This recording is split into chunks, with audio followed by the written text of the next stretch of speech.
All right, if you're like us, you're always looking for a good way to carry food, whether it's an expensive cooler or whatever. We bought this car refrigerator that runs off 12-volt batteries, and we've used it this weekend, so we're going to let you know what we think of it. By the end of this video, we'll tell you if we'll love it or list it.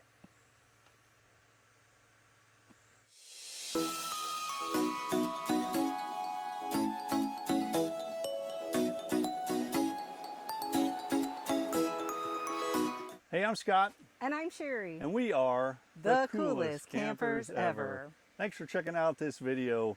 We really don't do product reviews or unboxing. We just show you what we buy and how we use it and how it works for us. Hopefully and whether or not it works for us. Yeah, so we have a big Igloo cooler that works well. It keeps food cold for the weekend. But like most coolers, even as good as it is, you still have water at the bottom of your cooler by the time you're packing up and melting ice, all of the things. And I'm not even sure if our cooler has room for it. I know some of them have the baskets to hold food out, but I've tried Ziploc bags. I've tried kind of some different things. We always end up with like water and stuff in our food and leftovers. So when we return home, the food's not really good. Like I just don't trust it, kind of. I don't know if it stayed cold enough. So we're trying something new. No ice. You all understand that, I'm sure. So we plugged this in last night, plugged it in the Blue Eddy. We're going to show you it has not been plugged in for about, I don't know what time it is, but it's been since about 11 o'clock that it hasn't been plugged in, and it was on max mode. We'll get to that in a minute. I promise. We're going to check the temperature of this thing because we've only opened it like a couple of times. All right, it's 38, 35 at the bottom, and it has not been plugged in for a couple hours. So I'm going to take that as a good sign.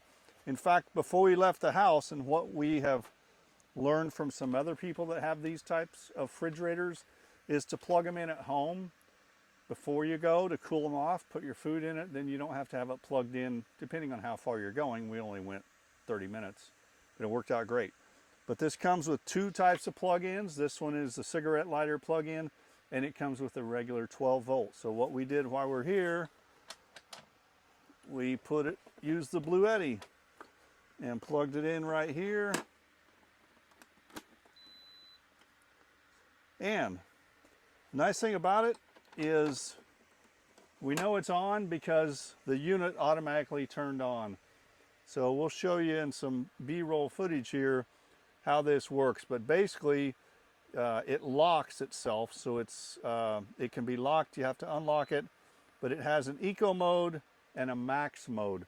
It's showing the internal temperature at 46 right now, so it's probably a little bit different higher up and lower, I don't know, but I was getting 35 at some of the items down low, but it's at 46 right now. It's at max mode.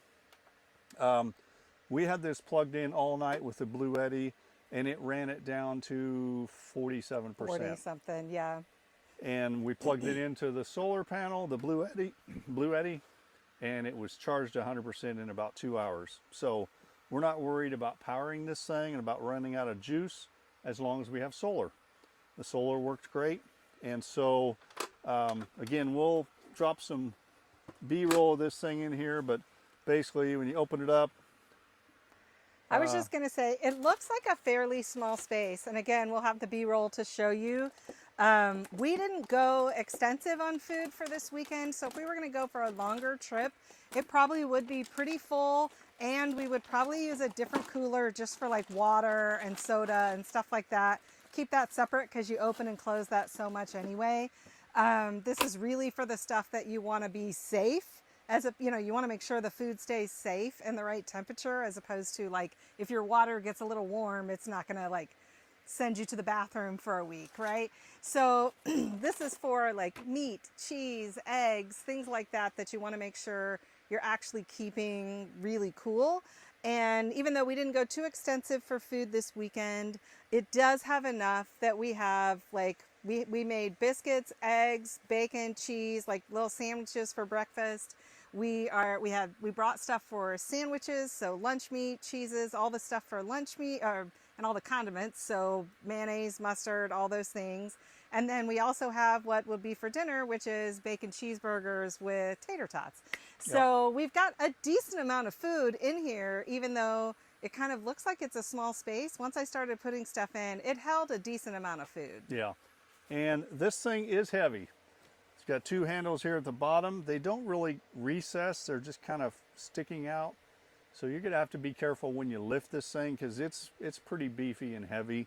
But I've got this thing on set on max now. It will go below freezing, so it will keep things frozen in here. We kind of feel like if it's around 35 degrees or so, that will work for what we're doing. So again, link in the description, check it out. We got it on Amazon. I think it was like 130 bucks. It was on sale. It had a discount, or I wouldn't have bought it. Of course it was. Yeah, don't buy or we wouldn't own it. Yeah, don't pay full price for stuff. Just don't.